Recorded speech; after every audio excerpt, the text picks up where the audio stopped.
Assalamualaikum warahmatullahi wabarakatuh. Selamat pagi teman-teman yang sudah hadir duluan. Saat ini kita masih menunggu pemateri untuk join. Sabar ya.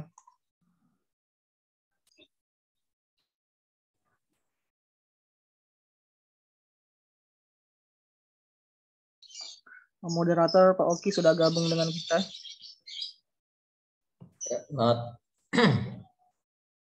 Selamat pagi semua.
Oke. Wah, Ya. wah, dropnya ngeri. Sorry, backgroundnya masih ya ini sih verifikasi. Iya, mantap lah. Ya, selamat datang Pak Asep. Ya. Selamat datang, Pak. Ya. Mungkin belum jam 10 kan? Kita tunggu lagi beberapa. Siap.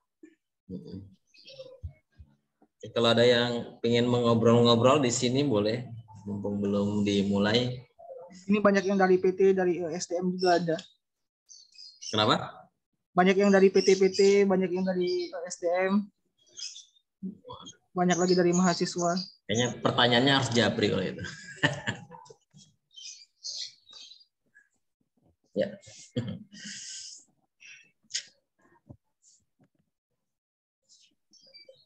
Pak Asep lama nggak ketemu, udah jadi CPI sumber daya sama cadangan aja. Sudah. Dari dulu itu udah ketemu. Aduh. Bentar.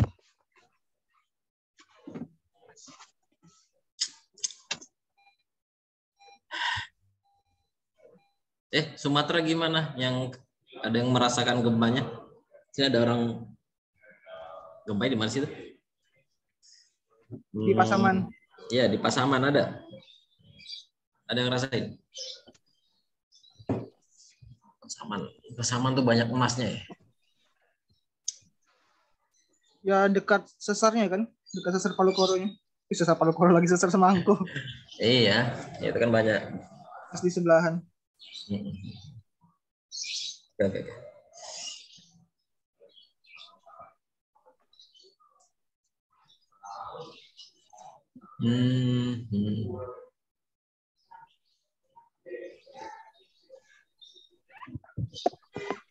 Ini materinya aku bantu share screen atau Pak Asep sendiri? Pak Asep sendiri katanya tadi. Nanti kalau terjadi kendala aja. Sampai naik Mas. Oh, Mas Teguh aja nggak apa share screen. Iya, Mas Giloginet. Monggo.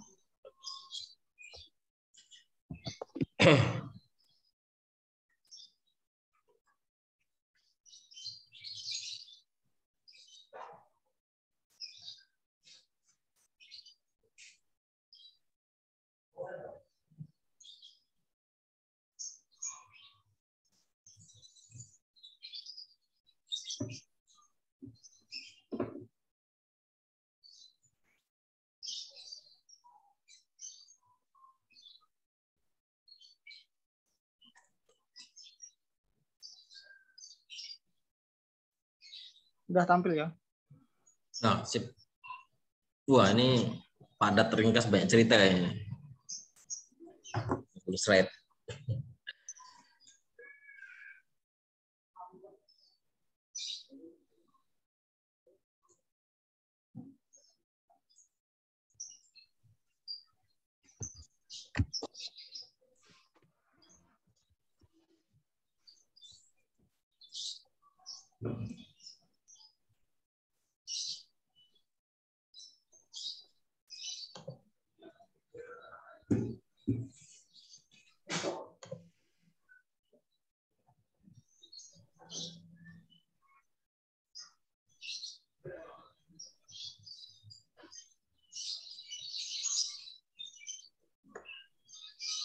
Yang daftar berapa orang rencananya tadi? Yang daftar banyak, 100. Dimulai itu gimana Pak? Pak boleh deh dimulai lah. Kita mulai ya. Masih ada yang ditunggu? Mulai aja Pak. Oke. Judulnya dulu.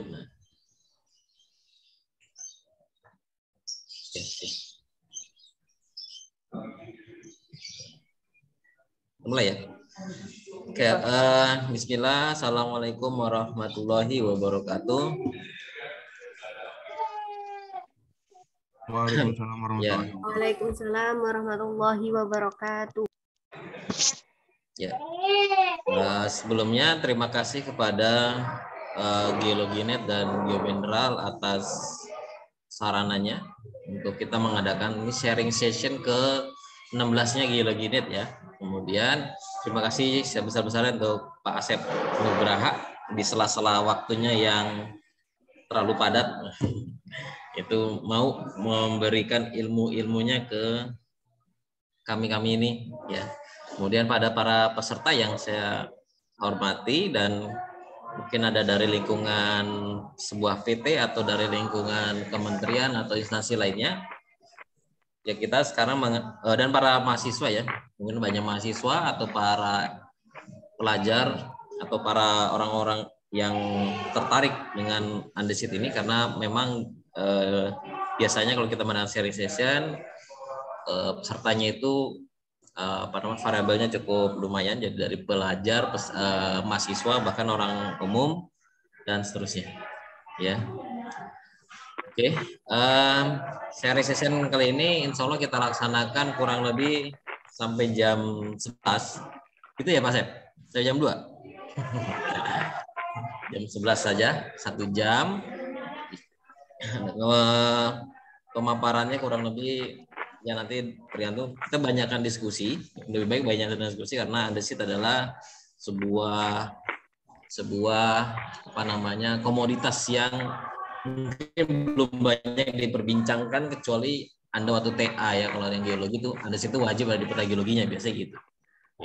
Oke, untuk sementara saya perkenalkan dulu ini Pak Asep Nugraha. Pak Asep Nugraha ini adalah lulusan Geologi Gajah Mada angkatan 2002, lulusnya itu 2008 2007 tengah atau 2008 setelah saya sedikit. Kemudian menekuni bidang eksplorasi mulai dari mineral sebenarnya sampai batu bara, sampai ke nikel, sampai ke lain-lain, hanya dia lebih konsentrasi di proyek Andesit di konsultannya ya. Dan terbukti sekarang beliau sudah memiliki sertifikasi CPE Kompeten Pers Indonesia yang Andesit setahu saya yang kedua Pak Asep, yang kedua di Indonesia. Kemudian ditambah lagi dengan cadangannya yang akan diverifikasi, yang telah diverifikasi di bulan ini gitu. Kemudian saya sendiri perkenalkan, saya Oki Ferdiansyah, saya dosen ITN-nya dan yang juga pernah di eksplorasi, jadi sama CPE juga, hanya bidangnya emas. Ya, kemudian begitu. Untuk memperingkas, ini saya harapkan nanti banyak diskusi ya. Cari tata cara diskusinya bisa langsung motong atau bisa chatting, nanti dari admin Geologinet akan mensela, atau nanti ada kesempatan khusus kita lebih diskusi lebih dalam. Seperti itu. Terima kasih. Oke, untuk waktu dan tempat Pak Asep masih ada nggak ya?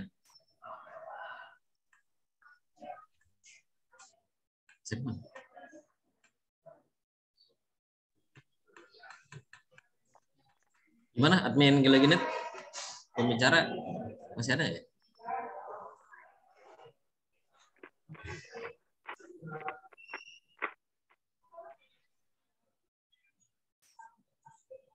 Ayo langsung aja Pak. Langsung aja. Pak Asep. Asep udah ada? Masih bergabung kan? Masih bergabung. Oh, lagi matikan kamera sebentar. Oke, Pak Asep Nugraha sudah siap? Kang? Wah, siap?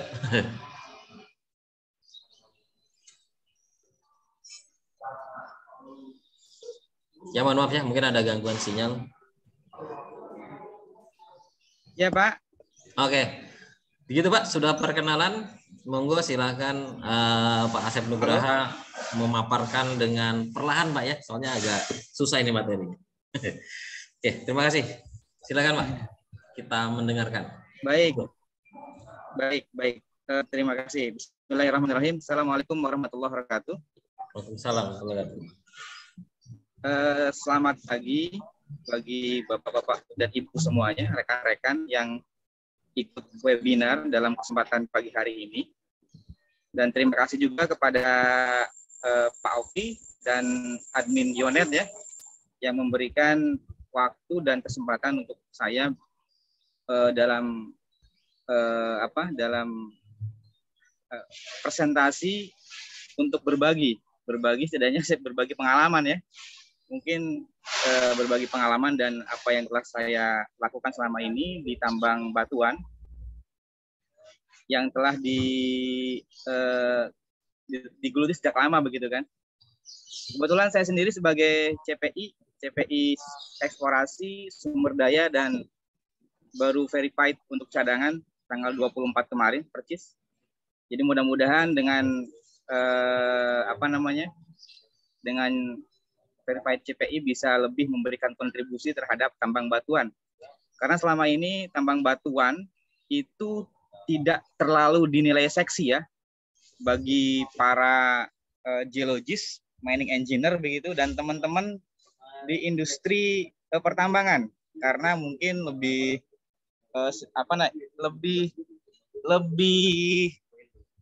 dikatakan tidak ekonomis juga tidak gitu ya.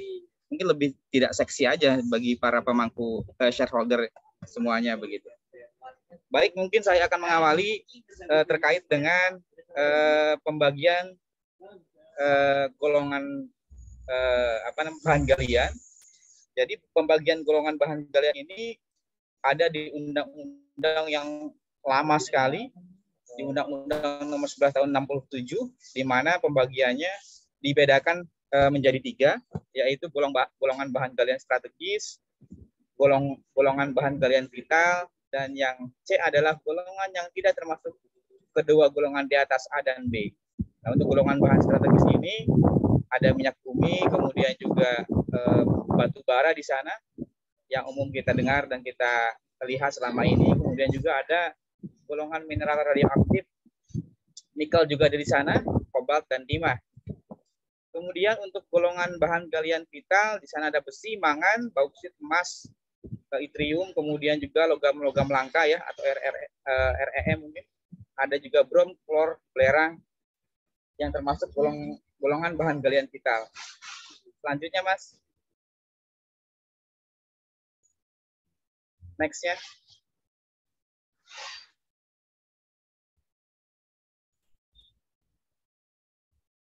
Nah, kemudian yang yang C tadi ada golongan bahan galian yang tidak termasuk keduanya. Di situ teman-teman juga mungkin sudah familiar ya dengan istilah bahan galian C gitu. Nah, kemudian di tahun 2009 ada undang-undang yang terbaru yang merubah semuanya. Next, Mas. Di mana penjabaran penggolongan untuk bahan galian itu dibedakan menjadi 5, yaitu untuk mineral radioaktif, mineral logam, kemudian juga bukan logam, batuan, dan batu bara. Yang akan kita bahas pagi hari ini adalah untuk golongan bahan galian yang keempat, yaitu batuan yang meliputi pumice, trust, toseki, obsidian, kemudian juga ada granit, granodiorit, ada batu apung, ada tanah uruk, ada opal, kalsedon, dan seterusnya begitu. Ini yang akan kita bahas pada kesempatan pagi hari ini. Next, Mas. Nah, teman-teman mungkin kurang begitu tertarik begitu ketika mungkin teman-teman dari geologi atau dari engineer, dari teman-teman mining lulus pertama kali pasti akan nyarinya adalah tambang-tambang yang memang akan terafiliasi ke tambang batu bara atau tambang mineral, ada emas gitu ya. Kemudian ada bauksit, ada nikel. Jarang sekali jarang sekali mungkin yang berminat untuk langsung terjun di tambang batuan ini. Karena seperti yang tadi saya katakan di awal, ini kurang seksi begitu. Padahal dibandingkan dengan tambang-tambang yang lain, tambang batuan ini jumlah penyebarannya sangat banyak, lebih banyak daripada tambang batuan dan mineral dan batu bara yang tersebar hampir meliputi di seluruh Indonesia begitu. Nah, ada beberapa kelebihan yang memang menjadi nilai plus dari tambang batuan ini. Kenapa? Kalau batu bara mungkin memang sekarang harga lagi sangat tinggi begitu ya. Tapi mungkin juga teman-teman juga ketahui bahwasanya di tahun 2015 sampai tahun 2019 atau tahun 2020 di akhir begitu, di awal begitu, itu harganya memang tidak setinggi sekarang atau bahkan bisa dibilang rendah begitu.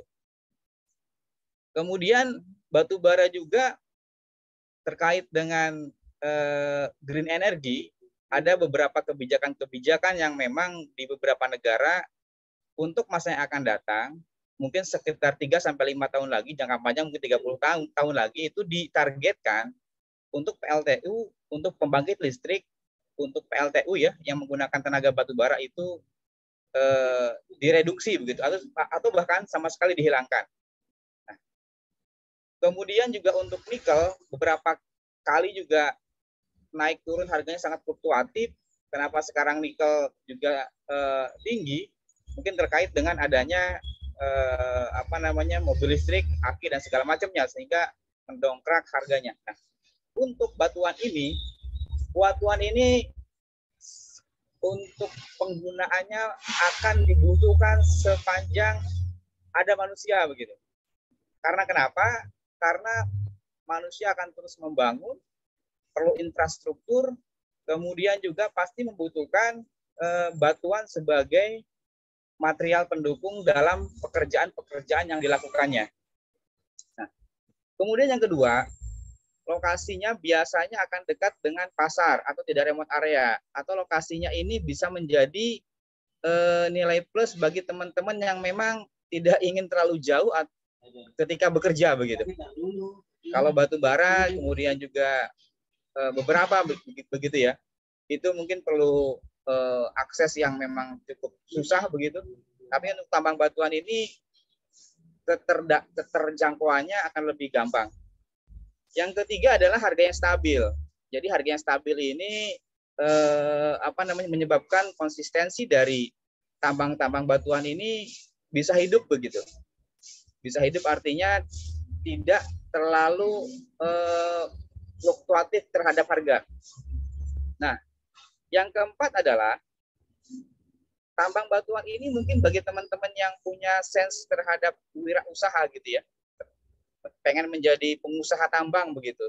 Nah, tambang batuan ini bisa dijalankan sebagai alternatif ketika teman-teman mempunyai, mungkin pertama adalah jiwa kewirausahaan untuk menjadi penambang. Bisa dicoba begitu. Dan mungkin teman-teman di sini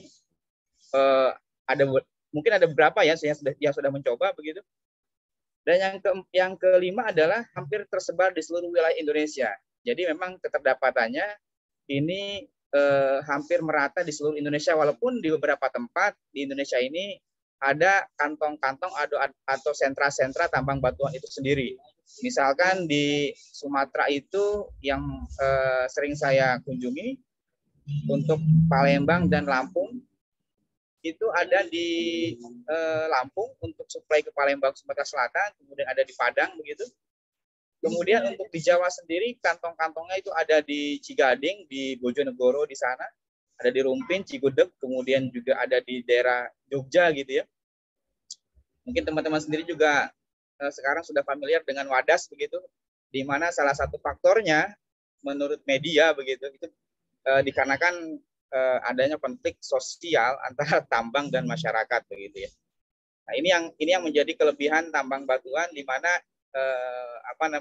menjadi hal yang cukup menarik untuk ditindaklanjuti atau diusahakan oleh teman-teman semuanya. Nah, secara perizinan komoditas, iup mineral non logam dan batuan ini jumlahnya sangat banyak sekali, melebihi dari batu bara dan mineral logam, di mana totalnya adalah 2.748, dan kalau kita bandingkan dengan batu bara dan mineral logam ini jumlahnya hampir setengahnya lebih gitu ya, terkait dengan perizinan yang diberlakukan, karena memang kelimpahannya sangat banyak sekali hampir di seluruh Indonesia.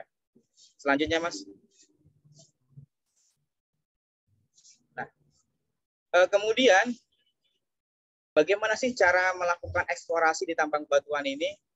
Pada prinsipnya kegiatan eksplorasi itu hampir sama semua untuk komoditas begitu kan.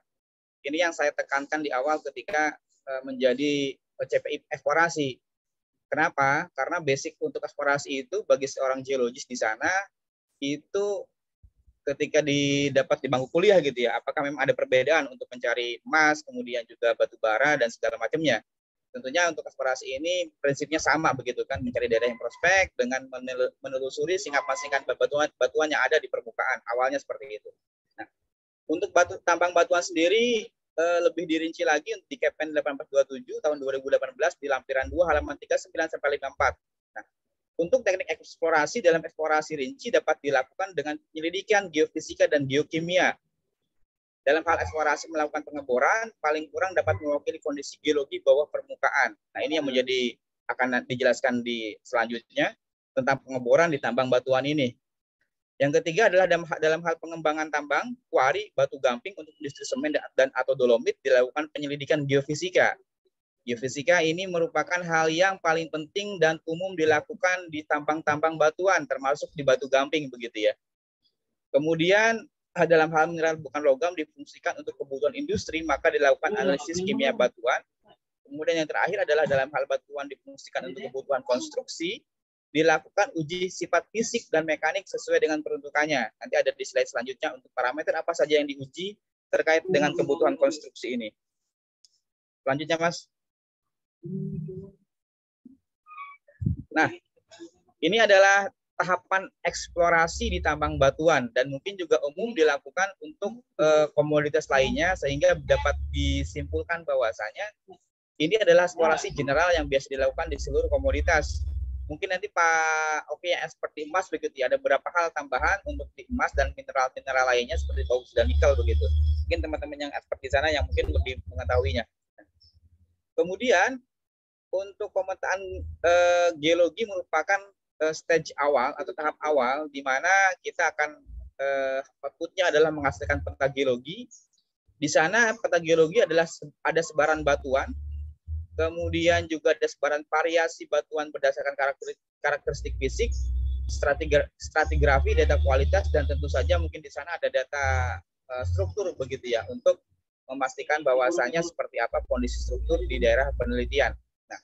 Satu hal yang penting adalah ketika kita melakukan pemetaan di tambang batuan, kira-kira ketika batuannya andesit semua, berarti warnanya satu dong, merah gitu ya. Nah, gimana tuh teman-teman yang dari geologi yang biasa melakukan pemetaan begitu. Nah, dalam batuan ini yang saya note di poin kedua adalah sebaran variasi batuan berdasarkan karakteristik fisik. Nah, untuk pemetaan geologi di batuan, teman-teman atau kita semua nanti ada hal-hal yang perlu diperhatikan lebih detail terkait dengan karakteristik fisik. Batuannya boleh sama andesit, tetapi pasti karakteristiknya berbeda. Berbeda dari apa? Berbeda dari apa yang kita lihat, mungkin pelapukan, tingkat kekerasan, kemudian juga ada struktur di sana yang lebih dominan di mana, itu yang akan kita lebih detailkan. Sehingga walaupun batuannya satu andesit, tetapi mungkin dalam pewarnaan gambar peta geologinya bisa bervariasi grade-nya begitu ya. Ada merah mungkin lebih kemerahan, di mana dia sifatnya lebih masif, kompak. Kemudian juga mungkin agak gradual, lebih ke arah pink. Itu akan menandakan bahwasanya tingkat pelapukannya lebih tinggi dan seterusnya begitu. Itu yang perlu diperhatikan. Karena memang pasti satu tipe batuan begitu, jenis batuan, satu satuan batuan. Kemudian yang kedua adalah survei topografi. Survei topografi ini memang secara umum mutlak diperlukan untuk mengetahui kondisi topografi, elevasi, dan nantinya ada data geomorfologi dan kelerengan di sana. Nah, saya sering mendapatkan curahan cerita dari teman-teman penambang begitu. Ketika saya ajukan untuk KCMI compliance terhadap tambang mereka, Pak, saya tuh nggak punya duit Pak untuk peta topografinya Pak, bagaimana caranya begitu kan? Sekarang itu memang ada beberapa metode pemetaan topografi di mana metode dengan penggunaan teknologi sudah sangat jauh berkembang begitu kan?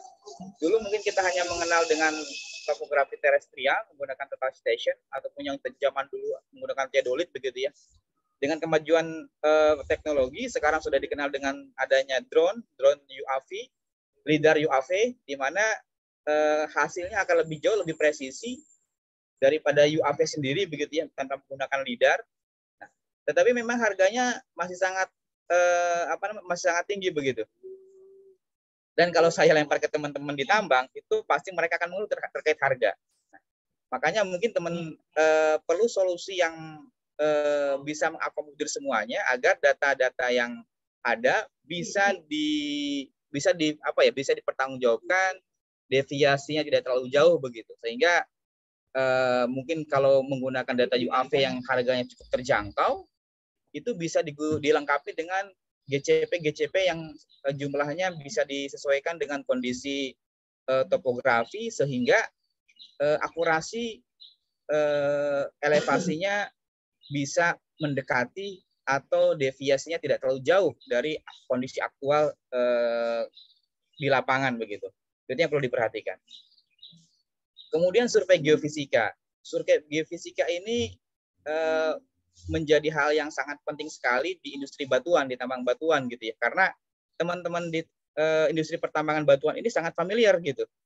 Mereka biasanya kalau ditanya data geofisika itu biasanya mereka punyai. Tapi kalau ditanya data bor, mereka nggak ada begitu. Nah, ini yang menjadi perhatian kita bersama, bahwasanya kalau adanya data geofisika, seperti apa perlakuan kita begitu kan terhadap data tersebut. Nah, kenapa data geofisika ini, kenapa pekerjaan survei geofisika ini lebih dipilih oleh mereka?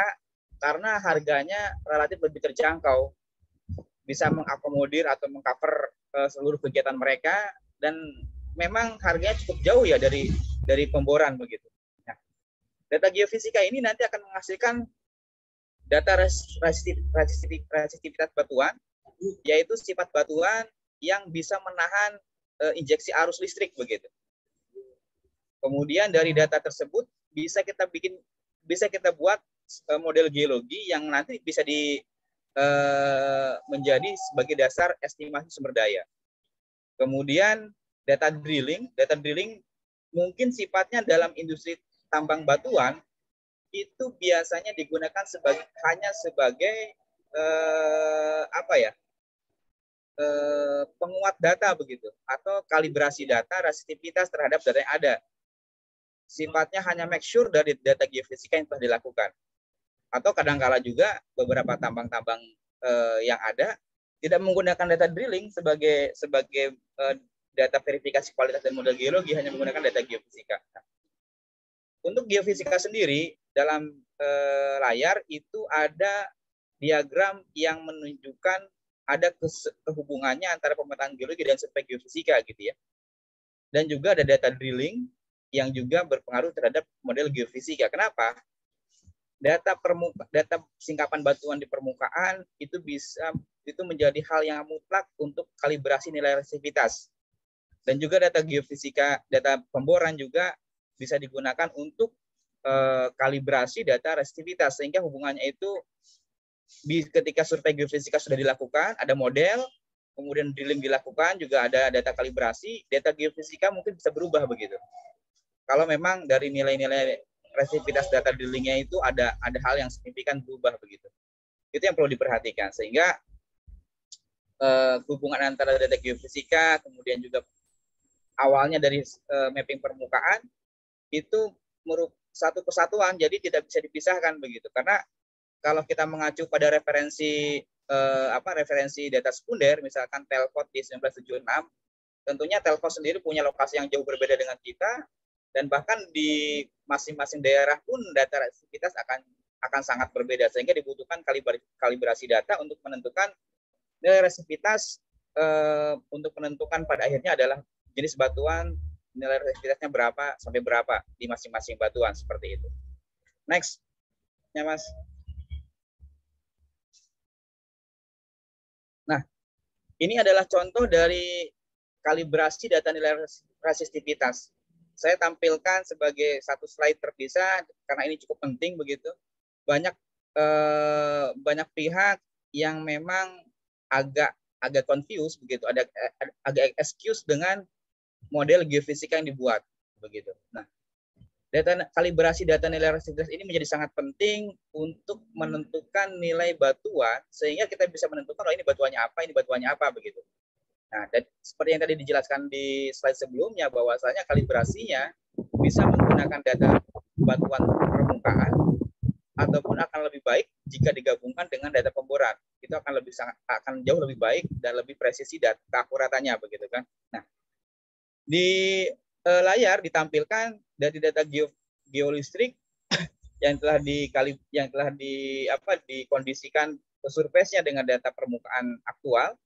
Itu ada 3 data pemboran yang di sana menunjukkan bahwasanya masing-masing batuan mempunyai nilai resistivitas yang berbeda begitu.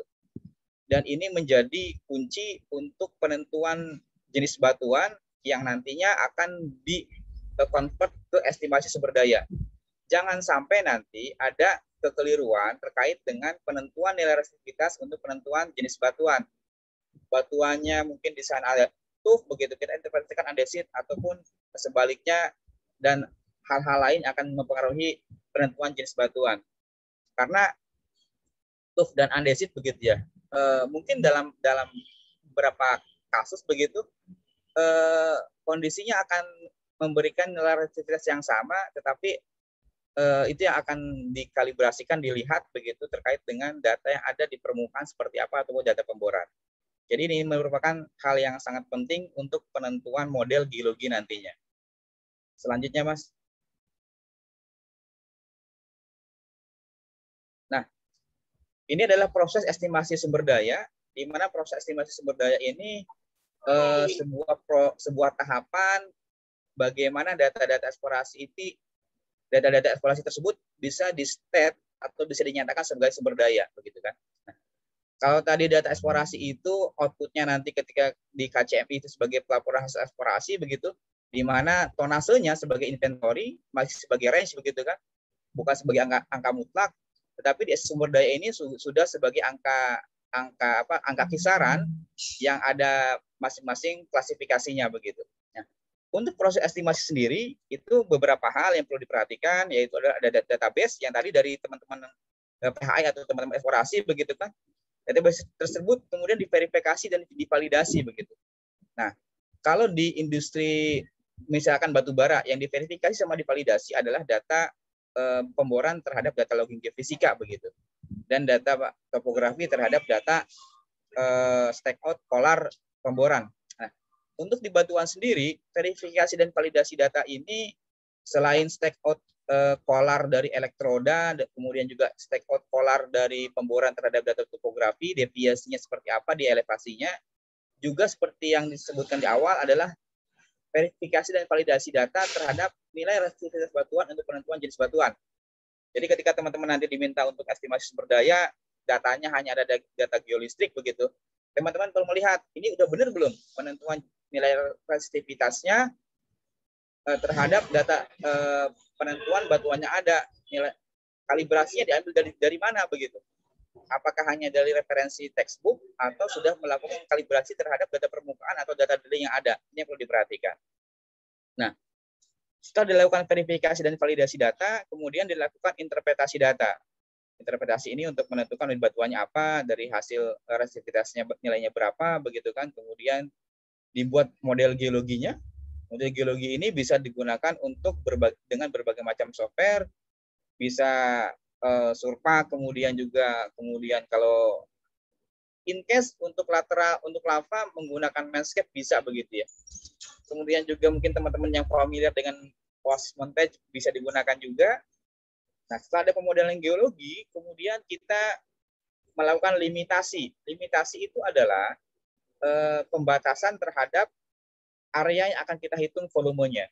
Nah, limitasi ini bisa digunakan, yaitu pertama adalah luas konsesi IUP-nya. Yang kedua adalah daerah yang sudah dieksplorasi. Kemudian yang ketiga adalah limitasi bisa digunakan juga status kawasan hutan. Jadi ketika status hutannya masih berada di dalam kawasan kehutanan, misalkan hutan produksi terbatas atau hutan produksi tetap, bahkan hutan lindung, data-data eksplorasi tersebut tidak bisa di-state sebagai sumber daya jika IPPKH-nya belum keluar, izin penggunaan kawasan hutannya belum keluar, gitu kan. Nah, kemudian secara limitasi juga faktor vertikalnya bisa digunakan data geolistrik atau data pemboran yang terakhir sampai kedalaman berapa begitu. Itu yang menjadi sangat penting limitasinya. Nah, setelah dilakukan itu semua baru dilakukan pelaporan sumber daya. Jadi ini yang harus diperhatikan. Ada step-step yang harus dilalui ketika kita menyatakan bahwa inilah sumber daya. Ini sumber daya mereka tertunjuk terukur. Ini dasarnya sehingga kita bisa state sebagai sumber daya. Karena mungkin tidak semuanya data eksplorasi kita bisa state sebagai sumber daya ya, tergantung dari beberapa faktor yang tadi ada limitasi, kemudian juga limitasi juga tadi banyak gitu ya. Kemudian ada valid data tersebut sudah verifikasi, ada sudah valid atau sudah terverifikasi belum begitu.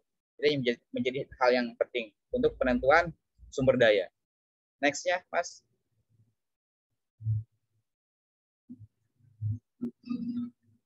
Nah, ini adalah contoh dari pemodelan dari data geolistrik untuk menentukan volume batuan begitu.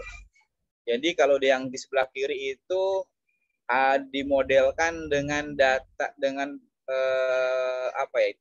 Kalau rockwork begitu.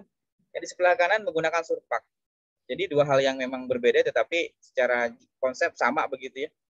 Ini yang bisa kita lakukan begitu terhadap data geologik yang ada. Mungkin teman-teman di cadangan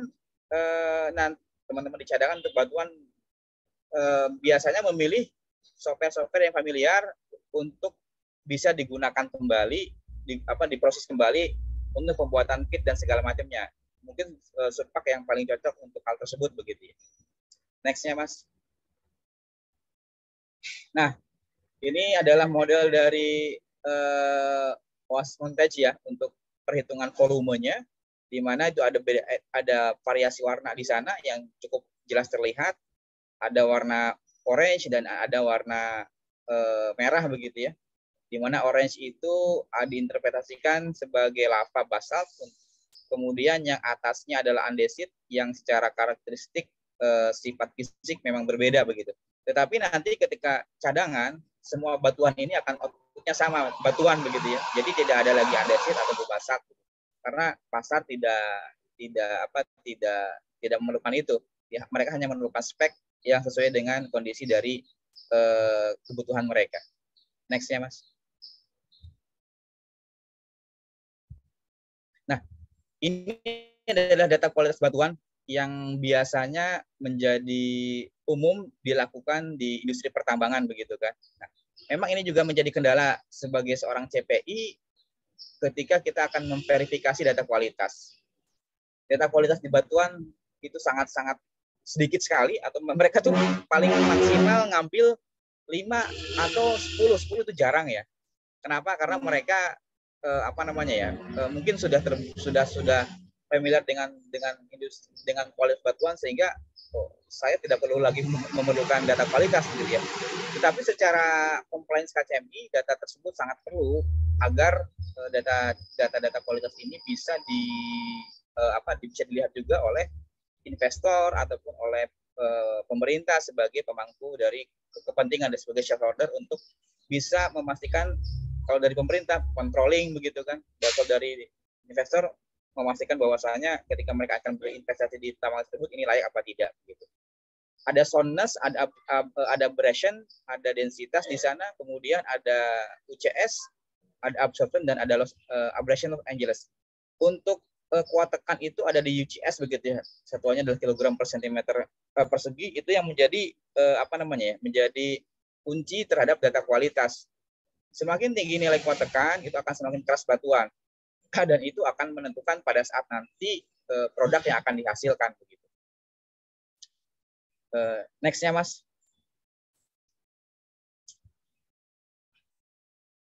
Nah, ini adalah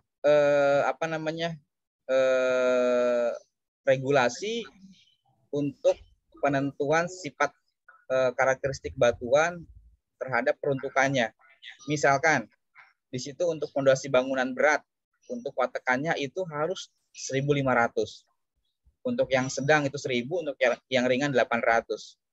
Nah, untuk untuk reklamasi yang sekarang lagi heboh ya di Jakarta, pantai utara Jakarta, dari Jakarta sampai ke Tangerang itu sekarang lagi reklamasi. Itu membutuhkan boulder-boulder yang cukup yang ukurannya tertentu dan masuk sebagai minimum kuat tekannya itu di angka 800 misalkan, atau 1.000 lebih bagus lagi. Dan itu hanya akan diperoleh di lokasi-lokasi tertentu begitu kan. Nah, kemudian juga misalkan untuk tonggak dan batu tepi jalan itu kualitasnya kuat tekannya di angka 500, penutup lantai atau trotoar di angka 600 dan seterusnya begitu. Ini adalah salah satu regulasi dari pemerintah yang yang menyatakan kualitas terhadap peruntukannya begitu. Next-nya Mas. Nah, kemudian setelah kita bahas tadi ada eksplorasi, ada sumber daya, kemudian juga next-nya cadangan, saya akan menjelaskan terkait dengan hubungan antara sumber daya cadangan.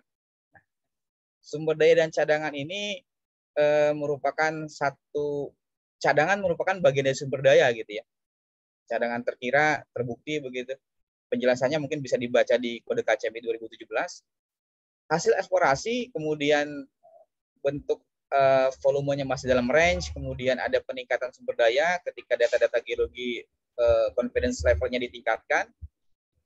Untuk sumber daya sendiri itu ada treka, tertunjuk, dan terukur, di mana semakin ke bawah confidence levelnya akan semakin tinggi. Kemudian ada cadangan mineral, di mana ketika sumber daya dikonvert menjadi cadangan itu harus ada faktor-faktor pengubah yang harus dimasukkan atau dianalisis sehingga sumber daya tertunjuk itu bisa dikonvert, dirubah menjadi cadangan terkira. Atau cadangan terukur bisa dikonvert menjadi cadangan terkira dan atau terbukti.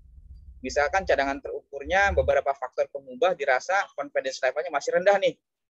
Cadangan dari sumber daya terukur mungkin hanya bisa menjadi cadangan terkira begitu. Tetapi kalau confidence levelnya sudah tinggi, cadangan terukur bisa dikonvert menjadi cadangan terbukti atau probable reserve begitu. Proven reserve, sorry. Next-nya Mas.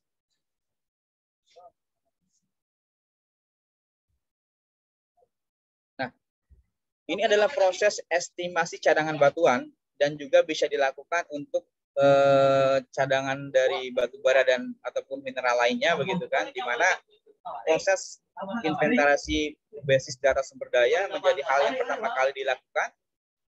Ada verifikasi dan validasi data di sana, diulangi lagi itu sama estimator cadangan untuk validasi dan verifikasinya. Kemudian setelah semuanya iya, begitu dinyatakan iya, itu akan dilakukan pemilihan metode penambangan.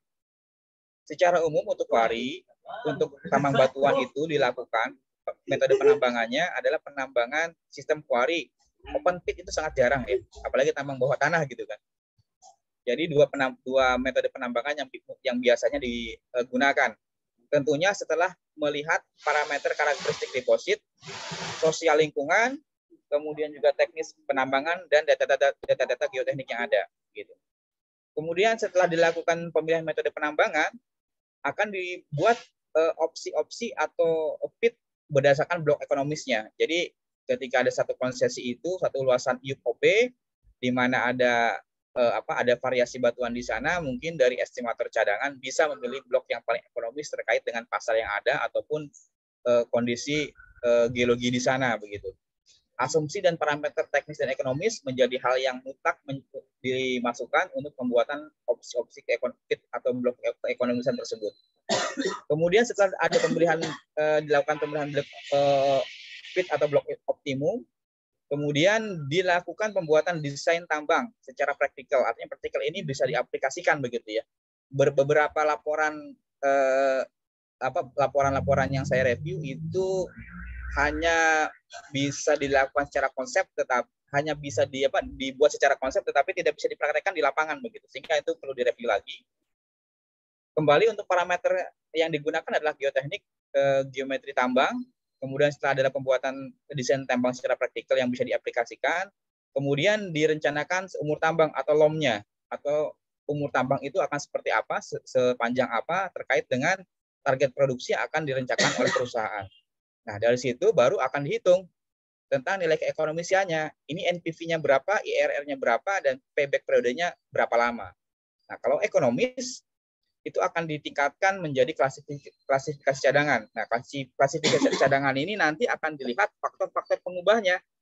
Apakah memang nanti cukup confident levelnya sudah tinggi, atau ada beberapa yang masih confused, masih perlu diyakinkan kembali, itu akan mempengaruhi klasifikasinya.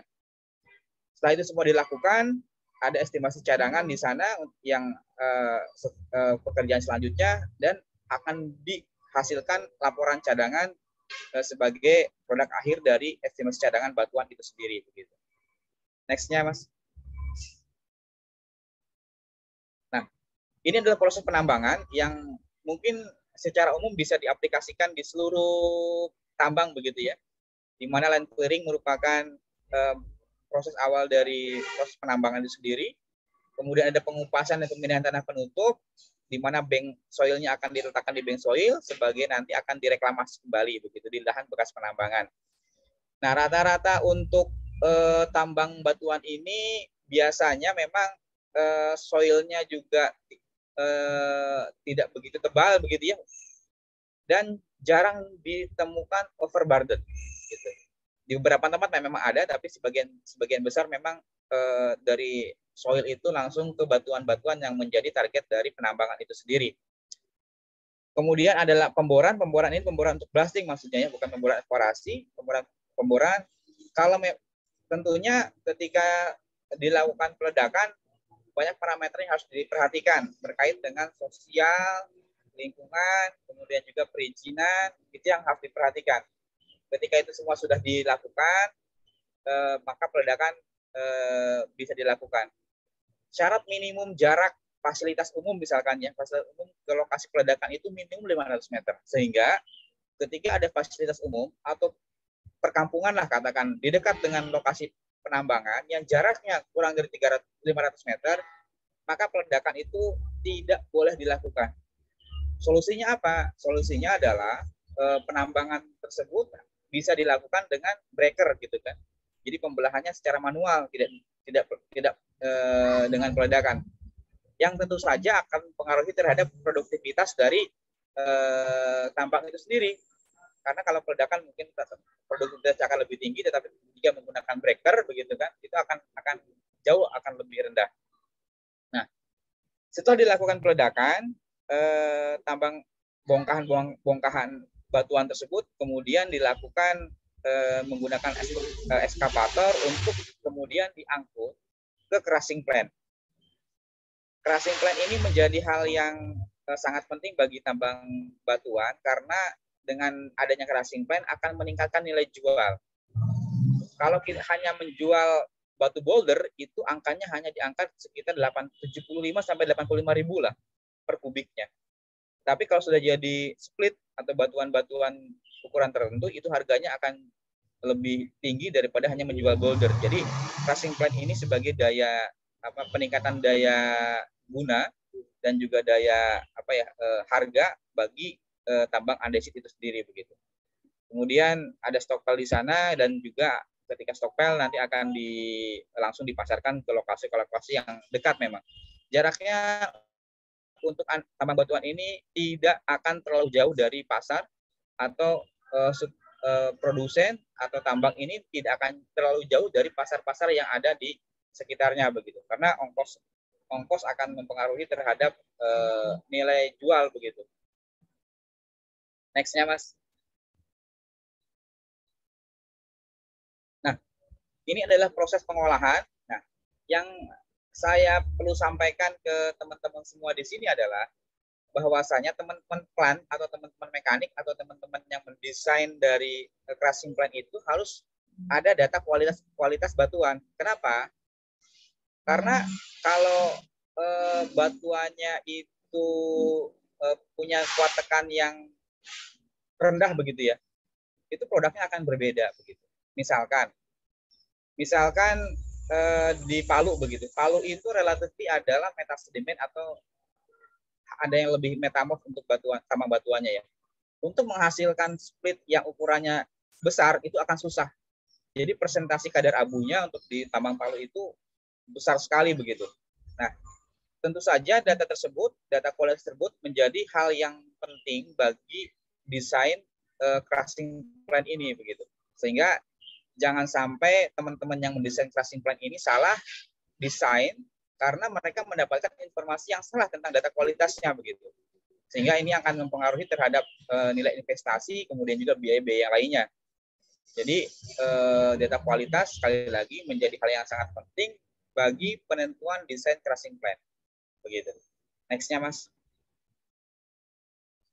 Nah, ini adalah proses pengolahan di salah satu tambang yang saya develop begitu ya, di Bogor begitu, di mana memang prosesnya dari mulai primary crushing, ada jaw crusher di sana, dari bongkahan-bongkahan batuan yang cukup besar, ukurannya 50x50 ya, itu dimasukkan ke dalam jaw crusher untuk diremukan.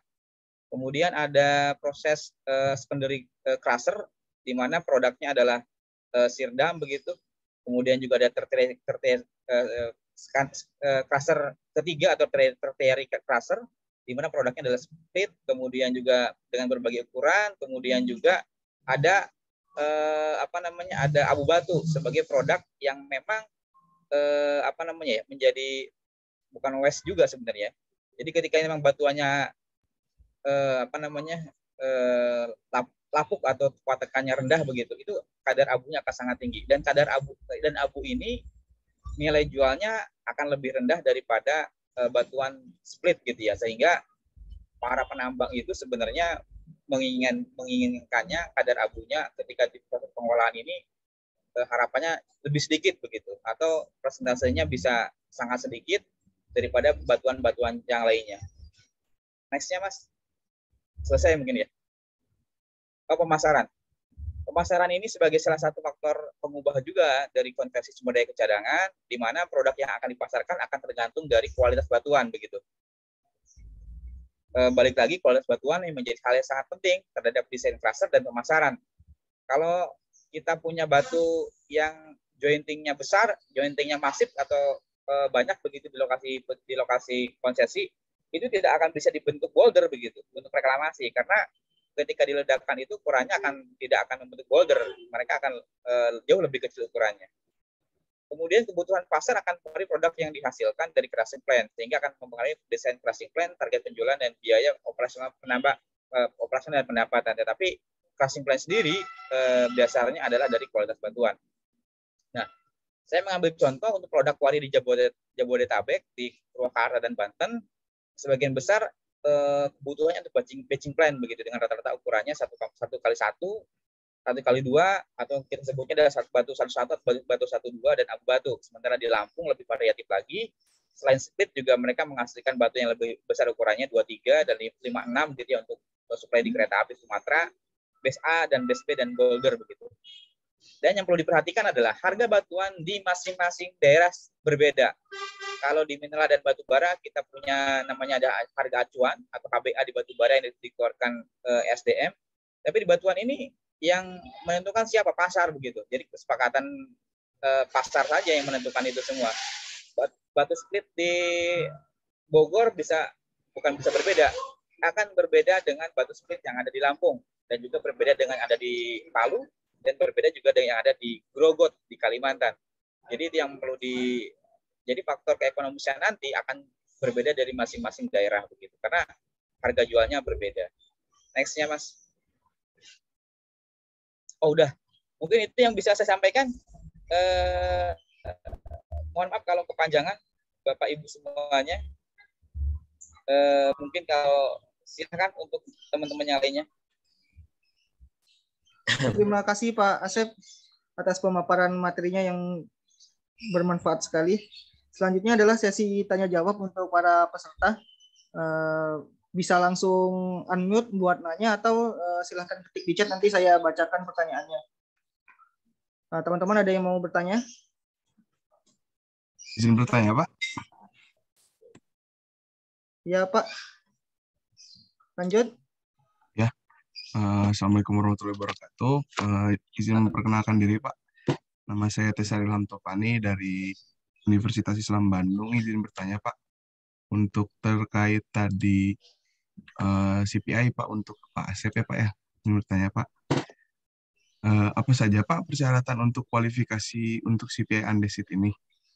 Dan juga data apa saja Pak yang kita butuhkan untuk mengetahui limitasi pengestimasian baik dari sumber daya ataupun cadangan untuk andesit ini. Mungkin itu Pak. Terima kasih sebelumnya. Bisa diulangi Mas, agak kurang terlalu kecil suaranya di sini. Ya Pak, izin ngulang ya Pak. Ya. Izin tanya Pak, apa saja gitu Pak persyaratan dan kualifikasi untuk CPI andesit sendiri? Dan satu lagi Pak pertanyaannya yaitu apa saja gitu Pak yang kita butuhkan untuk mengetahui limitasi pengestimasian baik dari sumber daya ataupun cadangan untuk andesit ini Pak. Halo. Ya Pak, halo Pak. Iya. Sorry Mas. Bisa diulangi lagi nggak Mas? Sorry. Ini agak boleh Pak. Izin bertanya Pak. Jadi persyaratan apa saja gitu Pak dan kualifikasi untuk CPI andesit untuk menjadi CPI andesit. Untuk CPI andesit baik. Ya Pak. Dan satu lagi Pak, tadi apa saja gitu Pak yang kita butuhkan untuk mengetahui limitasi pengestimasian baik dari sumber daya ataupun cadangan untuk andesit ini gitu Pak. Baik. Sebenarnya untuk menjadi cadangan itu sama ya. CPI dengan berbagai macam komoditas itu syaratnya sama begitu kan. Pertama adalah memiliki pengalaman minimal 5 tahun. Jadi 5 tahun itu secara terus menerus ya, tidak terputus atau tidak berpindah ke komoditas lainnya. Jadi harus konsisten, harus istiqomah bahasanya gitu ya. Masih terus dari selama 5 tahun itu menekuni satu komoditas yang sama. Kenapa? Karena harapannya adalah pengalaman 5 tahun itu sudah mampu untuk memahami apa yang dikerjakan selama ini. Yang pertama itu. Yang kedua, itu syarat ini ya, syarat formalnya. Banyak teman-teman yang kemarin yang lulu yang tidak verified begitu ya. Saya melakukan verifikasi 3 kali. Jadi ada beberapa CIPI yang mengajukan CPI itu dari PHE sumber daya cadangan itu sekaligus gitu ya. Saya bertahap dari 2016. PHE dulu, kemudian juga sumber daya, dan kemudian cadangan terakhir. Kenapa? Saya ingin memastikan bahwasannya apa yang saya lakukan ini sudah firm begitu. Nah, beberapa teman itu mereka pengalaman di batu bara. Ya, saya ngobrol dengan teman yang kemarin ikutan verifikasi juga. Ada teman-teman yang sudah di industri pertambangan itu 5 tahun begitu. Tetapi 5 tahun itu sifatnya hanya manajerial. Jadi pekerjaan tersebut diserahkan kepada konsultan atau kontraktor. Nah, ini akan menjadi kelemahan dari calon CPI itu sendiri, sehingga praktek di lapangan itu mereka tidak memahami begitu, sehingga ketika ada kesulitan atau ada hambatan itu ketika ada di bidangnya verifikator mereka tidak mampu untuk menjelaskan solusinya seperti apa, karena masalah-masalah itu dihandle sama orang lapangan. Itu yang menjadi penting. Jadi secara formal itu pengalaman 5 tahun di komoditas yang sama secara terus-menerus itu sama dilakukan. Kemudian yang secara informalnya itu adalah bagaimana kita bisa memahami praktek langsung di lapangan terkait dengan apa yang kita lakukan begitu selama kita menjadi misalkan eksplorasi. Jadi kita pengeboran harus tahu seperti apa caranya, masalahnya seperti apa, tahu seperti apa masalahnya, sehingga kalau ada solusi seperti apa begitu. Begitupun sumber daya, kita bisa memastikan bahwasanya data-data yang diambil sudah memenuhi persyaratan, kemudian bagaimana kita membuat model sampai dengan estimasi sumber daya itu bisa kita lakukan sendiri tanpa dilakukan oleh pihak ketiga. Begitu mungkin yang bisa saya sampaikan. Baik Pak, terima kasih banyak Pak. Selanjutnya ada yang bertanya lewat chat, Pak Asep. Baik, izin Pak, nanya Pak. Kalau ada yang mau nanya lagi? Monggo Ya. dulu yang langsung ngomong. Baik, terima kasih Pak. Perkenalkan saya Yogi Romadhani Pak. Saya ingin bertanya terkait CPI tadi, Pak ya. Untuk yang sekarang, biasanya kan kalau CPI itu selalu terlibat, misalkan untuk yang di batu bara atau di mineral logam lain, terlibat dalam pembuatan RKAB tiap tahun untuk perusahaan tambang gitu Pak ya. Kalau untuk CPI batuan, untuk yang sekarang apakah tetap diikut sertakan juga Pak untuk persetujuan RKAB tiap tahun di perusahaan tambang Pak? Mohon penjelasannya kira-kira bagaimana gitu Pak. Terima Baik. kasih Pak. Untuk batuan ini belum mandatori ya, sifatnya belum wajib bagi perusahaan tambang mencantumkan CPI cadangan dalam laporan mereka. Tetapi beberapa wilayah itu sudah wajib. Saya juga belum mengetahui ini regulasi yang fix seperti apa, tetapi secara general itu untuk CPI cadangan, CPI batuan itu belum wajib dicantumkan sebagai syarat dalam pelaporan RKAB. Begitu, Mas. Oh gitu, oke Pak. Ya. Berarti untuk ini belum ini Pak ya, belum. Ya, tetapi informasinya dari tahun sekarang sini Pak ya. Betul, Sampai tetapi informasinya untuk tahun tahun 2023 ini itu sudah diberlakukan kewajiban bagi perusahaan tambang untuk dievaluasi laporannya oleh CPI ya. Seperti itu informasi yang saya dapatkan, tetapi untuk konfirmasinya mungkin perlu konfirmasi lagi ke teman-teman di SDM, Mas. Oh gitu. Oke, siap. Ya. Terima kasih banyak Pak Asep.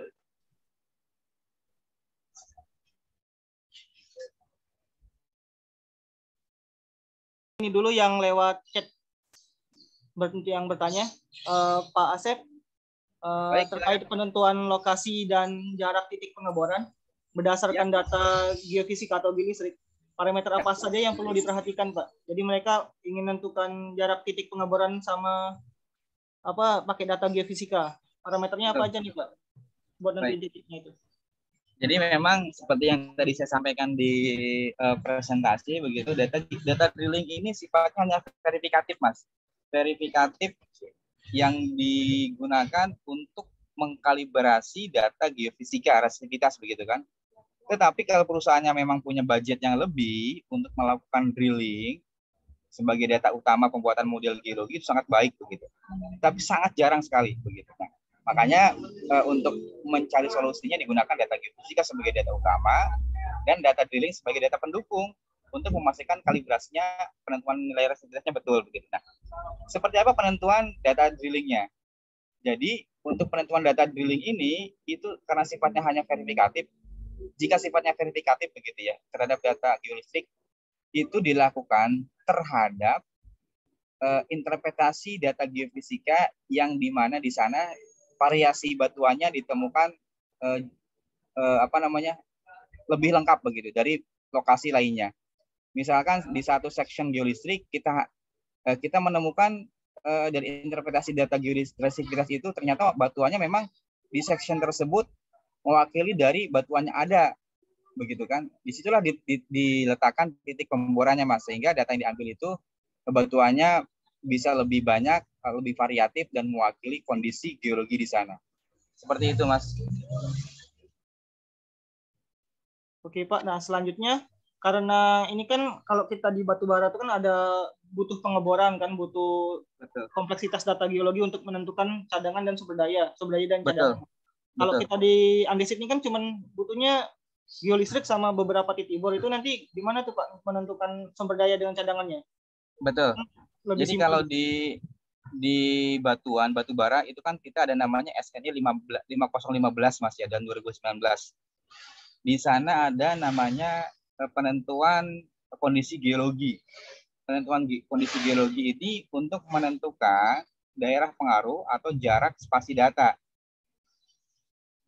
Ketika kita sudah menyelesaikan scoring geologi terhadap data geologi, kita bisa menentukan ini kondisi geologinya adalah sederhana, kemudian kondisi geologinya ini adalah moderate, dan kondisi geologinya adalah kompleks.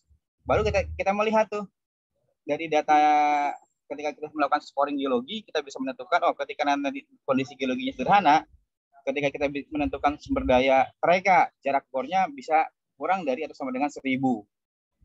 Kalau tertunjuk data bornya antara 1.000 sampai 500. Data bornya untuk menentukan sumber daya terukur, kita bisa menentukan dari jarak bornya adalah kurang dari 500 dan seterusnya seperti itu kan. Spasi pengeboran. Nah, kalau dari andesit sendiri, tentunya untuk yang paling pertama dilakukan adalah ketika kita menentukan spasi dari data geofisika, Mas. Nah, data geofisika ini gimana? Nah, sama seperti tadi scoring geologi tadi, gitu kan? Nah, tetapi dalam batuan ini untuk scoringnya itu pertama belum ada pengaturan terhadap SNI batuan ya, yang ada adalah mineral dan batu bara. Nah, bagaimana caranya? Adalah kompleksitas dari variasi batuan. Seperti yang tadi dijelaskan di awal, data pemetaan geologi itu akan bisa melihat dari variasi batuan yang ada. Walaupun andesit kalau variasinya batuannya tinggi, tentunya nanti adalah jarak spasi pengeborannya,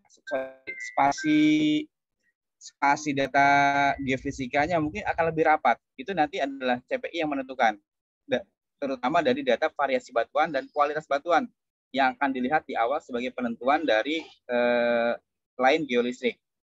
Setelah itu, untuk verifikasi data geolistriknya, kalibrasi data, maka dibantu dengan data pemboran. Nah, pemboran ini dalam estimasi sumber daya dan cadangan itu CPI bisa menentukan apakah dia merefer ke daerah pengaruh tadi yang ada di tabel 5015/2019 atau dia punya adjustment yang lainnya, begitu Mas. Karena memang di batuan sendiri belum ada SNI yang mengatur detail tentang hal tersebut. Seperti itu, Mas. Baik, Pak. Terima kasih. Selanjutnya ada yang mau bertanya lagi? Langsung saja di unmute kalau mau bertanya.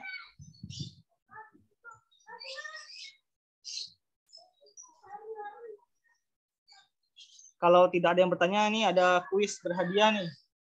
Gimana? Masih ada yang mau nanya lagi nggak? Sedikit, Pak. Oh, iya, lagi. Boleh, Pak? Lanjut. Ya, Pak. Saya mau nanya mengenai metode geolistriknya ini pakai apa dia Wenner, Slamberski atau dipol-dipol tuh yang menurut Bapak cocok untuk andesit. Terus mengenai ini kan tadi saya pakai resistivity kan. Nilai resistivity-nya ini kan menurut saya kalau yang memakai yang apa di literasi kan ini apa masih terlalu jauh kan dia. Terlalu banyak nilai yang tumpang tindih sebenarnya dengan antara nilai granit, andesit, basaltik itu kan overlap nilainya. Nilai yang Bapak pakai tadi untuk andesit itu sekian resistivity sekian ohm itu apakah hasil dari lapangan langsung yang dilihat dari injeksi datanya atau ada penelitian sebelumnya? Literasi apa yang dipakai, Pak? Baik. Terima kasih. Baik. Untuk metode geolistrik yang paling baik, saya akan lebih lebih prefer menggunakan metode pengukuran dua dimensi ya. Dua dimensi seperti pol-dipol begitu ya. Dua dimensi untuk pol-dipol, Schamberger ataupun yang lainnya mungkin teman-teman geofisika kan lebih detail mengetahui, tetapi output dari saya sendiri adalah data tersebut menampilkan bentuk 3 dimensi ketika pengukurannya begitu ya, bukan 1 dimensi, karena 2 dimensi itu akan bisa menginterpretasikan kondisi strukturnya juga begitu.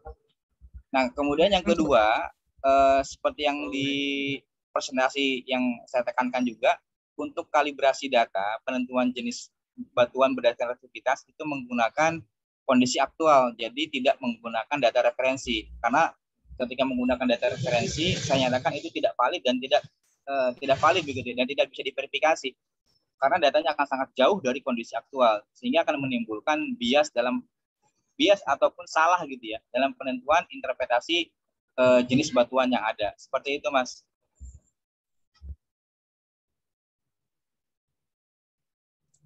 Sedikit lagi, ini mengenai tadi bisa balik nggak ke slide-nya tadi itu untuk yang dari 2 dimensi ke 3 dimensi? Itu apakah perlu Mas pakai di cross section datanya, data 2 dimensi yang di spreading terus di cross, ataukah hanya cukup yang 2 dimensinya itu yang per line yang sejajar itu yang dikonversi ke 3 dimensi? Kan namanya pun mau pakai geolistrik macam apapun kan, kalau dia mau 2 dimensi yang multi channel kan outputnya kan 2 dimensi. Untuk ketiga Betul. dimensinya kan setelah diolah data. Ya, ya. Kan dari biasanya teman-teman geofisik itu melakukan pengukuran itu single channel atau multi channel gitu ya. Nah, saya akan memilih yang multi channel di mana ketika Ya harusnya multi, Pak, harusnya multi. multi Kalau untuk 2 channel. dimensi kan multi ya. Maksudnya Betul, kalau betul. hanya untuk Werner kan untuk air ABT aja kan itu hanya single channel. Kalau data Ya. seperti ini kan ini misalnya multi nih, biasanya multi channel ini. Betul. Jadi memang multi channel kemudian menghasilkan data 2 dimensi yang bentuknya ketika nanti diinterpretasikan bisa sudah membentuk section itu sendiri, Mas. Jadi tidak perlu kita menginterpretasikan, mengkorelasikan secara titik to titiknya begitu, Mas. Dan perlu diperhatikan juga ketika nanti kita datanya dari 2 dimensi tersebut, jarak elektroda pengukurannya akan sangat rapat sekali dan cukup bagus ketika dibentuk model begitu kan. Bisa Mas, kalau saya lihat ini data yang Mas tampilkan ini yang di atasnya itu kan dia sejajar kan, per line-nya kan sejajar tuh. L1, Ya. L2, L3 kan berbaris ini. Ini untuk dibuat ke 3 dimensi apa enggak di cross bentangannya? Ini kan timur barat nih. Ya, betul. Apa enggak didetailkan lagi dengan utara selatan untuk di cross datanya ini untuk jadi 3 dimensi? Yang itu yang pertama. Yang kedua yang jadi pertanyaan saya ini pembentukan konturnya kan ini ada di elevasi kan, ini kan mestinya kalau data 2 dimensi kan mestinya lurus kan, kalau topnya itu kan lurus datar. Nanti Ya. setelah dimasukkan data elevasinya, Ya. nah sudah terbentuk kontur di atas itu ada reliefnya terbentuk. Ya. Nah ini data dari aktual di lapangan pakai GPS tangan per titik diambil pada saat ambil datanya, ataukah di data topografi yang hasil pengukuran topografinya? Baik. Jadi data cross itu memang ada beberapa data cross, Mas. Data cross itu nanti fungsinya adalah untuk memastikan bahwasannya ketika ada titik-titik cross itu datanya relatif sama ya antara timur barat atau utara selatan. Tetapi yang jelas dari data geologi itu kita bisa membuat model yang bisa menggambarkan kondisi bawah permukaannya. Makanya kan tadi data yang penting ada data X, Y, Z dan data raw tiap kedalaman. Sehingga kita bisa membentuk model untuk menggambarkan kondisi bawah permukaan. Jadi tidak harus nanti ini kan bentuknya section 2 dimensi ya. Section 2 dimensi, kemudian ini nanti processingnya menggunakan software ResTudy Inversion yang bisa dikonvert ke Rockbook ataupun yang lainnya. Tetapi ketika nanti dalam pembentukan model 3 dimensi, itu yang akan jauh lebih penting untuk bisa nanti juga dijadikan dasar sebagai pembuatan pit ataupun dalam perencanaan tambangnya begitu. Nah, untuk untuk elevasi sendiri, tadi kan sudah saya jelaskan, Mas, untuk verifikasi dan validasi data itu ada namanya stakeout polar gitu ya. Stakeout polar itu bisa di data pemboran, di koordinatnya data pemboran itu selesai melakukan pemboran. Pada geolistrik itu untuk stakeout-nya adalah data-data titik-titik elektroda, di mana nanti ketika kita stakeout itu pada saat melakukan pengukuran geolistriknya, sehingga tidak banyak miss yang terjadi. Kalau dilakukan pas geolistrik, nanti titik-titik patoknya mungkin karena banyak sekali gitu ya, banyak yang hilang atau apa. Jadi biasanya saya sarankan stakeout itu dilakukan pada saat ketika melakukan pengukuran pengukuran geolistriknya begitu, Mas. Jadi bisa nanti kalau kita hanya menggunakan data topografi, mungkin nanti ada deviasi atau apa, sehingga di make sure lagi dengan stakeout data polar dari elektroda itu sendiri.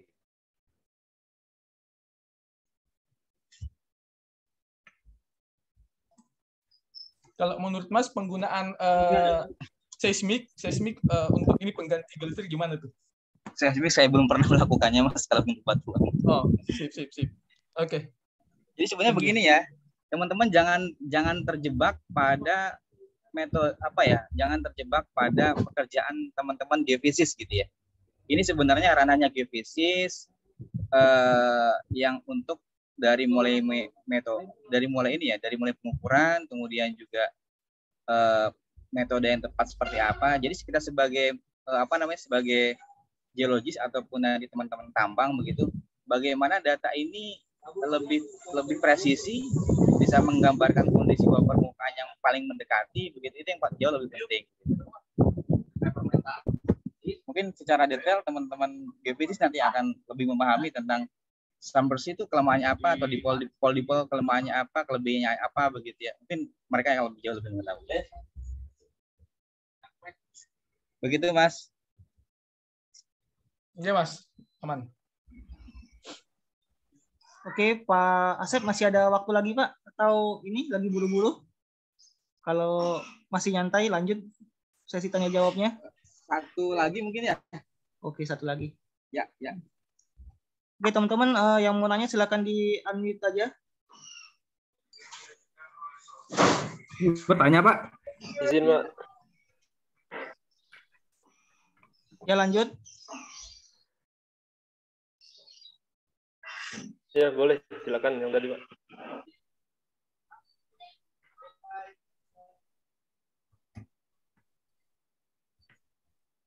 Gimana Mas? Saya lagi deh. Kalau nggak ada saya lagi, saya coba nih. Ini ada pertanyaan nih di chat. Halo. Saya bacakan ya. Iya, ya.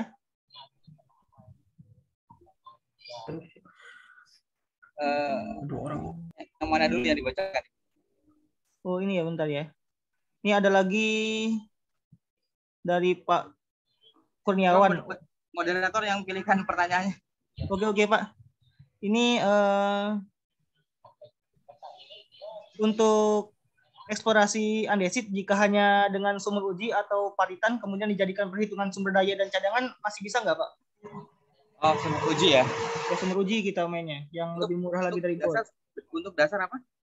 Untuk bikin sumber daya sama cadangan. Oh. Masih masuk nggak data itu? Jadi kan tadi ini yang banyak pertanyaan juga. Penentuan sumber daya itu memang tidak hanya dari sekedar ini ya. Jadi kalau memang CPI-nya bisa memastikan bahwa data paritan sama paritan channel itu bisa memastikan kemenerusan secara lateral dan vertikal. Itu kan yang perlu diperhatikan. Jika data itu bisa memastikan kemenerusan secara lateral dan vertikal, maka itu bisa. Nah, kira-kira bisa nggak data paritan dan channel itu? Dan kalau kita bikin paritan di channel di andesit juga akan susah sekali begitu kan? Susah juga sih Pak, keras batunya. Berapa meter gitu kan? Iya. Gitu. Jadi limitasinya akan sangat terbatas. Paritannya mungkin 2 meter ya 2 meter. Tapi kan banyak tambangnya dalam kan, susah jadi ya Pak ya. Betul. Jadi seperti itu. Asalkan memang perlu kepastian kemenerusan lateral dan vertikalnya bisa dipastikan menerus gitu ya. Ya silakan saja. Okay. Dan tadi mungkin begini ya. Banyak tambang batuan yang sudah beroperasi begitu kan. Tetapi kalau dikaji secara lebih mendalam bisa jadi itu nggak ekonomis gitu kan. Makanya ketika cadangan itu tidak hanya memaksudkan parameter volume dan kualitas gitu kan. Tapi dari faktor pengubah. Faktor pengubah itu yang menjadi sangat penting sekali ketika sumber daya bisa dikonversi menjadi kecadangan gitu kan. Jadi tidak hanya saja data teknis, tetapi juga faktor pengubah yang akan menentukan ini bisa dikonversi menjadi cadangan apa tidak. Ketika masyarakat tidak setuju terhadap tambang andesit, misalkan di Padas gitu ya, itu sebenarnya nggak bisa jadi cadangan kalau masyarakat menolak, tidak ada AMDAL, lingkungannya bermasalah. Gitu. Begitu mungkin Mas. Baik, terima kasih Pak Asep untuk materi dan sesi tanya jawabnya. Selanjutnya sesi kuis nih, ada sponsor yang mau ngasih giveaway hadiah untuk dua penjawab pertanyaan. Ini ada 2 pertanyaan. Pertama ini teman-teman kalau mau ikutan kuisnya pertama sekarang angkat tangannya di raise hand. Sebelum saya ngasih pertanyaan, ada yang mau ngejawab pertanyaan? Tapi pertanyaannya belum nih. Oke, ada 3 orang, 4. Oh, pada mau ikut. Hadiahnya apa dulu nih? Pertanyaan yang pertama ya. Ini aku tutup dulu tapi. Stop share. Pertanyaannya, sebutkan nomor undang-undang penggolongan bahan galian yang terbaru yang sudah direvisi. Tentang penggolongan bahan galian. Yang bisa jawab langsung unmute sekarang dan ngomong. Undang-Undang Nomor 4 Tahun 2009. Oke, ini Pak Kurniawan ya. Ya, Oke, betul Pak Kurniawan. Nanti chat saya apa nama lengkap sama alamat Pak ya. Chat di apa namanya? Di chat baik di Pak. Oh, gampang kali pertanyaannya berarti. Terus pertanyaan selanjutnya ini khusus mahasiswa aja deh, jangan yang umum. Untuk mahasiswa.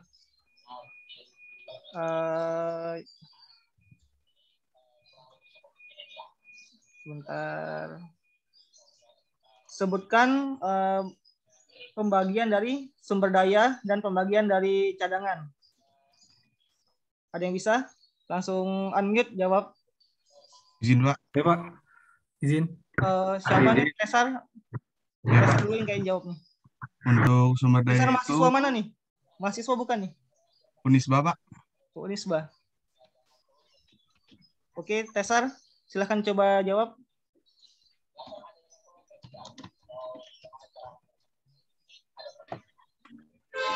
Untuk sumber daya ada di tereka, terukur, dan terunjuk. Sedangkan untuk cadangan ini ada terkira dan terbukti, Pak. Ini sudah benar, cuman urutannya salah. Jadi belum dulu. Ada lagi yang mau jawab? Izin jawab Pak. Abdul Fauzan ya? Ya, Lanjut Abdul Fauzan, mahasiswa mana? mahasiswa STTMI. STTI ya? Ya, Oke, gimana jawabannya? untuk sumber daya itu ada terka, terunjuk, dan terukur. Oke. Sedangkan cadangan sendiri, cadangan terkira dan terunjuk. Oke, selamat terbukti. Abdul Fauzan. Oke. Selamat Abdul Fauzan, silahkan dikirim nama sama alamatnya ya di direct chat. Oke teman-teman, terima kasih untuk sudah ikut sharing session yang Geologinet ke-16 ini. Terima kasih Pak Asep dan Pak Oki yang sudah meluangkan waktunya Pak ya. Terima kasih sekali ini sudah ikut bantu berbagi ilmu ke teman-teman di kegiatan rutin bulanan kita. Link absen gimana nih Pak? Ya Pak? Nggak ada. Sertifikat nggak ada ya? Sertifikat nanti dibikin. Ini yang nanya. Minta nomor kontaknya Pak Asep Pak, pembicara. Oh Pak Asep, gimana Pak Asep? Boleh ngasih nomor kontaknya? Boleh, silakan. Oh ya, nanti saya DM aja Geologinet ya. Nanti buat ini saya kasih. Terima kasih. Kalau mau ngasih proyek. Oke, kita tutup acaranya ya. Terima kasih teman-teman. Semoga ilmu yang kita bagikan hari ini bermanfaat. Assalamualaikum warahmatullahi wabarakatuh. Terima kasih semuanya. Waalaikumsalam warahmatullahi wabarakatuh. Terima kasih Pak Asep ya. Terima kasih. Saya izin pamit juga ya. Ya, selamat beraktivitas Terima kembali. kasih Pak.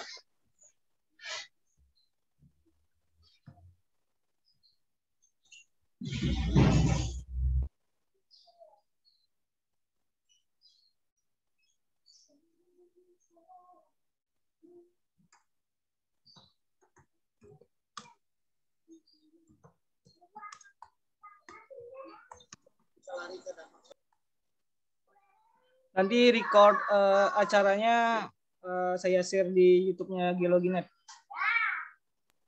Izin panitia untuk absensi nggak ada kah? Untuk apa? Absensi. Oh, absensi nggak ada sih. Terus nanti untuk sertifikatnya bagaimana? Apakah dasar untuk dikasih sertifikatnya dari apa? Aku kira tadi ini buat Pak Asep. Aku tadi kira Pak Asep yang nanya sertifikat. Untuk peserta nggak ada sertifikat Pak. Oh, copy lagi. Untuk pembicara yang ada. Tadi tak kira Pak Asep yang ngomong. Oke, makasih. Oh ya.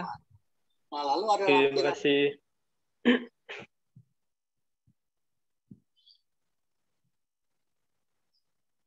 Terima kasih Kak Teguh. Ya sorry ya, belum sempat bikin sertifikatnya soalnya padat banget lagi. Ya, makasih Kak Teguh. Kita Salam butuh sertifikatnya ini. alumni Unsri Kak Teguh. Yo,